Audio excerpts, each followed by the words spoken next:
Hey, welcome back, everybody. So, today I wanted to talk about a topic that I think a lot of folks in manufacturing will relate to, but I think it spans so many other industries and facets of life in general. And it's about the paradox of efficiency. Now, typically I like to write an article, post it before making a video about it, sort of explaining my thought pattern. But in this one, I was actually having quite a bit of time getting it all into concrete words, and I just felt more like verbally talking through what was kind of stirring in my head. And it's not. It's a topic that I know I'm not the first one to address. I think a lot of other folks tend to come from, non-traditional STEM backgrounds, but it doesn't mean that their ideas and thoughts on the matter are any less significant or valuable or relevant. Quite the contrary, in fact. One of those folks that I particularly liked was this gentleman by the name of Edward Tenner. He did a TED Talk, and basically it was about can we be too efficient, to the point that the efficiency seeking that we're aiming for is actually making whatever process or product we're trying to make be more efficient actually turn out to be less efficient.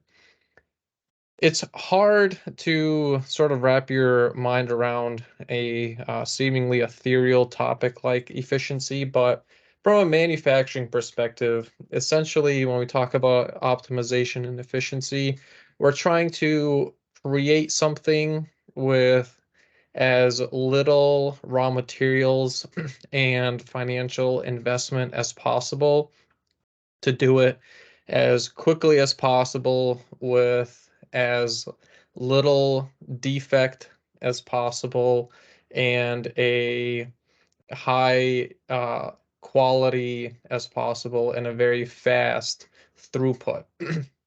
So it's important to sort of have that framework in mind. And as a engineer myself, the struggle I've come back and forth with time and time again is, to what means are we and ends are we pursuing optimization and efficiency?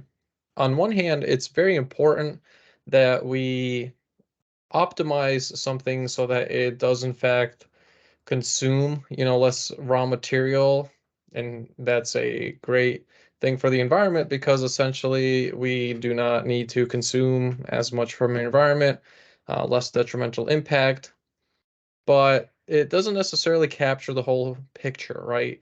We can extract as little raw material from our natural resources as possible, but that doesn't necessarily mean that the process overall that's required to extract that raw material, regardless of how small the quantity is, it doesn't mean that process is any less harmful. And a perfect example of this is electric vehicles. Now, I'm not a electric vehicle hater by any stretch of the imagination, but there is a high level of delusion in what applications electric vehicles can replace or potentially supplement and complement.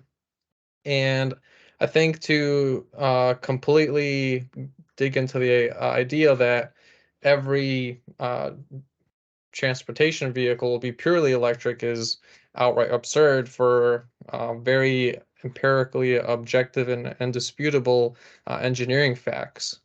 One, not the least of which being the capacity of an electric motor and how long you can keep it running before it runs into natural physical phenomena like overheating, and how much it takes to bring the heat down of an electric motor versus traditional work engines like diesel motors. And, I think for very long term travel, it just makes perfect sense that, diesel has always been and forever will be the method of choice, especially because it can also pull quite a bit of weight with very little consumption.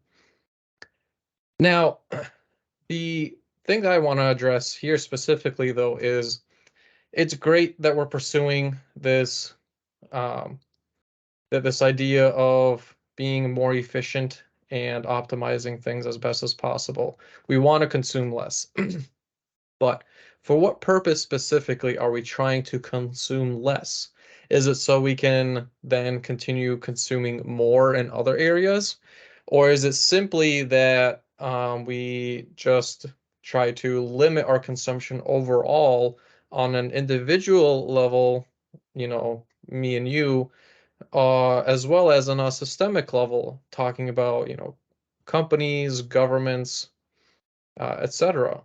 Is that the goal? Or again, is it simply efficiency for efficiency's sake to say, we made this breakthrough innovative technology that can, in fact, help reduce and does reduce raw material consumption, but it's nothing really more than just a proof of concept, similar to, contemporary art in art museums for the sake of art that truly doesn't have any deeper meaning, and it's just art for art's sake. It's nice to look at.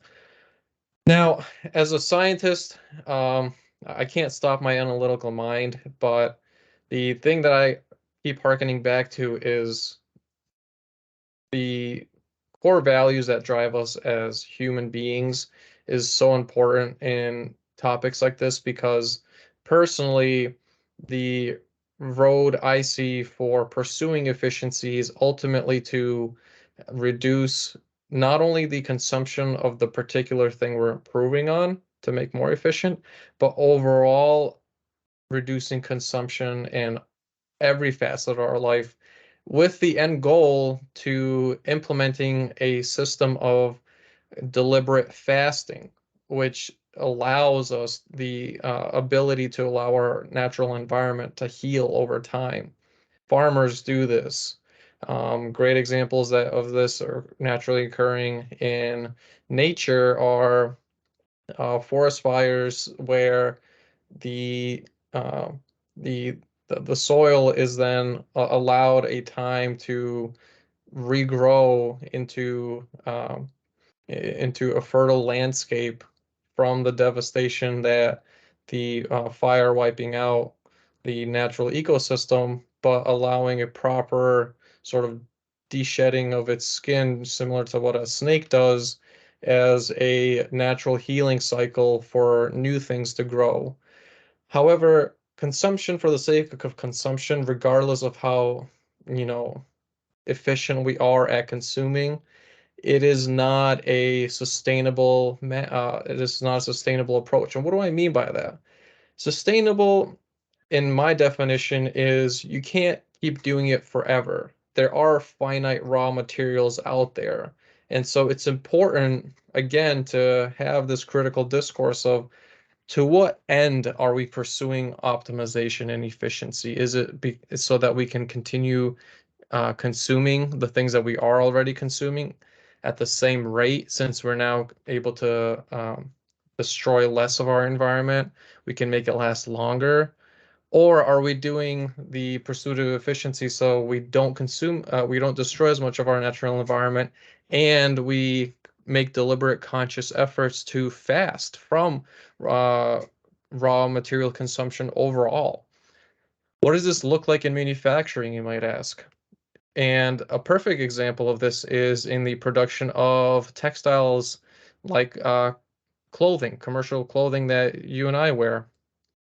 There's many factories, some of which are run on human capital exclusively, others are run on machine capital. And the question, it begs the question then, how many clothes do we actually need to manufacture, right? Is there actually a legitimate need, uh, be it for survival, that is driving us to continue mass producing or even custom, discrete or potentially batch production of these clothes? Or are we just trying to produce as many clothes as possible with the end goal being profit over overall reduction in consumption, period? I have yet to see this blanket adoption of fasting. I think there are some organizations that truly understand, especially in manufacturing, you can't just produce 24/7, 365. In fact, it's been empirically proven to be far less efficient to run at that, or at least try to run at that capacity. And it's actually far more efficient to have long-term scheduled planned downtime, not just for the sake of maintaining your existing capital and infrastructure, but also because there are natural lulls in not only where consumers desire certain products or services, but just generally innovation might occur, and those that were once needed and wanted are no longer needed or wanted now.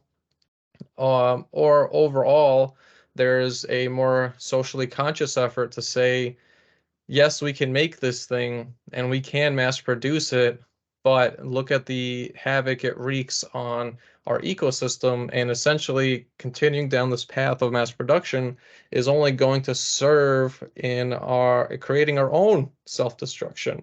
And that's, again, I would ask if you're pursuing, I would ask the question again, are you pursuing efficiency to consume more, to continue consuming now that you have allowed yourself a technological breakthrough to destroy, have less of an environmental impact? Or are you doing it where you truly want to reduce the overall environmental impact that you're having, as well as having planned long-term downtime? And in the medical community, fasting, intermittent and long term, is actually a very healthy practice and is shown to have very positive impact on the body and increases longevity of life and quality of life overall. And the same holds true for natural ecosystems. It's important that we take this interconnected approach and tying in empirical, scientific, evidence-based clinical claims into the manufacturing industry as well as other facets of our life. And deliberate fasting accomplishes just that. Um, Cars are yet another great example of this. Do we really need to produce X amount of cars? And if we are relentlessly pursuing efficiency just for the sake of trying to sell more cars, even at a potentially lower cost, are we actually being more efficient and having a less detrimental impact on our environment than is empirically true? And the answer is no, you're not. The fact that you're continuing to make these many more cars, even if the amount of raw material you need now per car is lessened, you're still having an overall net negative impact. Scientists often talk about the same issue of this paradox of efficiency. And this is where linking, social psychology and neuroscience comes into play, where if you are going to pursue this path of, conscious, deliberate, long-term fasting in consumption, how do we achieve that and sustain that over the long term? And again, these other fields of science have proven that in order to do so, effectively, you need to help teach and instill pro-social values and morals where people live by a concrete set of values where mutual collaboration is prioritized above all else. It is not to say that the individual is completely wiped out of the equation and somehow you're going to be absorbed in this massive group think. It's actually quite the opposite, because in order for your neighbors to be successful, you need to be successful as well. And in order for you to be successful, your neighbor needs to ensure that you are successful just as much as they are successful. And we see this again empirically to be valid with our primate ancestors, which if you look at the groups that have been studied that have done better than other chimpanzee communities, all of them have prioritized mutual collaboration and practice techniques like fasting in order to have less of an impact around their ecosystem.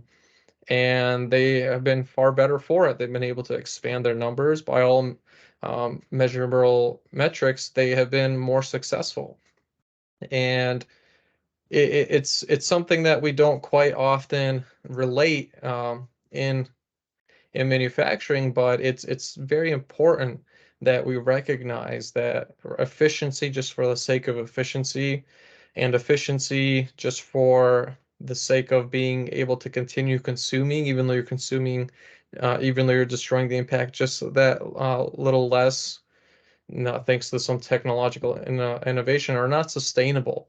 There is, in fact, a finite point, and continuing past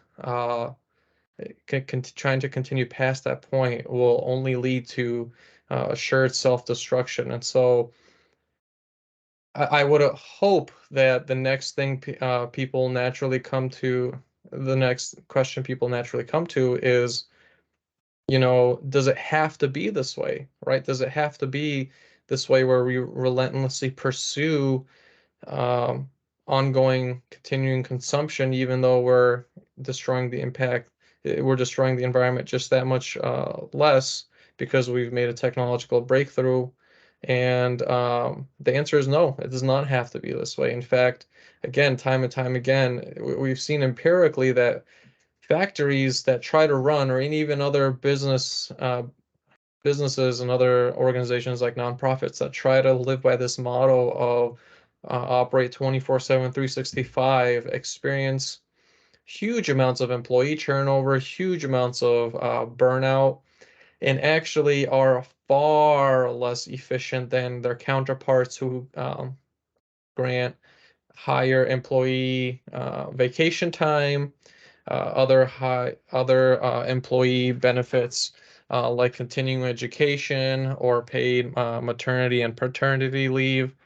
And objectively, we know, and we have known for decades, that these folks, on an individual and a collective basis, do far better than those that do not have these support systems in place that deliberately stop uh, essentially, the act of consumption, because they recognize that they're not only destroying their own employees, but they're not serving the same customer base at a high level of quality that they were looking to achieve by operating 24/7, 365. It, it's at first glance, I can understand people's take on wanting to see it as very wishy-washy and sort of abstract and ethereal, but again, it's really not. We have tangible, objective, empirical bits of evidence, and it's not scattered one-off studies. These are highly aggregated and agreed upon studies where we've shown long-term fasting to be the answer, as well as um, smaller amounts of consumption to lead to higher quality of life and a natural balance, not just within our ecosystem, but to have longer lives and be able to achieve the things that people want and need to achieve. And it also leads to other success metrics, namely lower poverty rates, primarily because a lot of the factors that go into resulting in poverty are more so socially uh, constructed, where these social decisions to continue operating in a 24/7, 365, relentless consumption manner of being actually lead to these negative outcomes. Let me see if there's anything else here that I might be missing. I think talked a little bit about this before, fellow mammals in the animal kingdom, right? Bears go on fasting. Even wild dogs, wolves, coyotes do the same thing. It's a technique they use not just for population control of the prey game around an ecosystem, but also within managing their own pack numbers, right? Because even though their survival instinct is to essentially reproduce and pass on their genetics. There is a sort of hardwired, hard-coded stop so that, they don't ultimately just wipe out every other animal, and, coyotes, wolves, wild dogs are then left to be the only animal in town. It's a very wonderful and interesting thing that nature has built in, and one of the toughest things with humans that we have to now psychologically reconcile with, as I've talked about this before, the drive for survival is no longer. It was at one point with our ancestors, but is no longer the primary motive for continuing to exist. Through many, many wonderful technological breakthroughs, you have individuals from all facets of life, folks with developmental disabilities, with other illnesses, folks that might have amputated limbs, still living a good quality of life, finding fulfillment in their lives by being partnered with somebody, having a family that loves them, and having a healthcare system that technologically can support them and allowing them to be reintegrated into communities that offer the social support networks as well, so they can participate in pro-social and fun and enjoyable activities rather than self-destructive activities. So we have vaccines. We have all sorts of assistive technologies that allow people who don't have access to their legs to continue driving. And this essentially means the motive for human beings to exist is not survival anymore. Right? We've essentially conquered many of the natural phenomena that pretty much wipe out every other species thanks to our unique intelligence and many technological breakthroughs. And so, what does that mean now as we are uh, going into this moment in time where we're faced with organizations that have already digitally transformed, which are very few, but ones that are continuing to digitally transform and are pursuing this noble goal of of existing as an organization by a set of values and being more conscientious and making more pro-social decisions that aren't just a very self-centered focus of essentially justifying your own existence, right? How do you people need to reconcile psychologically, that we don't need to struggle for survival. We have supermarkets. There is no longer a need to hunt. We have industrial agriculture. Um, and these are all very important questions. I'm not saying I have the answers to all of them, but what I am saying is these are the questions of today's time, and there are, in fact, legitimate empirical, clinical, scientific frameworks that do have many answers, um, maybe not in a direct way, but in a roundabout way.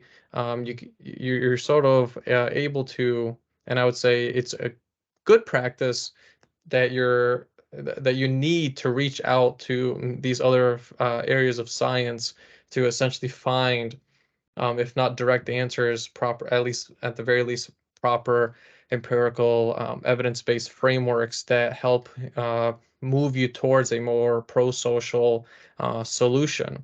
And of course, it'll be unique to, every individual's and every community's set of circumstances, but it's been far, for lack of a better word, it's been high time that we ask this, not just as scientific professionals, but all of us collectively ask, what end are we pursuing efficiency and optimization, right? Is it just to satisfy our own selfish needs and wants and screw everybody else? Or is it because we recognize that in order for us to be successful, we have to lift everybody else up with us? And the only way we can possibly do that is we have long-term planned periods of fasting. And again, the sort of wrap everything up, does it need to be this way where we continue relentlessly consuming? And the answer is absolutely not. We all have a choice in this, and especially organizations that are that exist in some of the most environmentally negatively impactful industries, oil and gas, they absolutely do have a choice.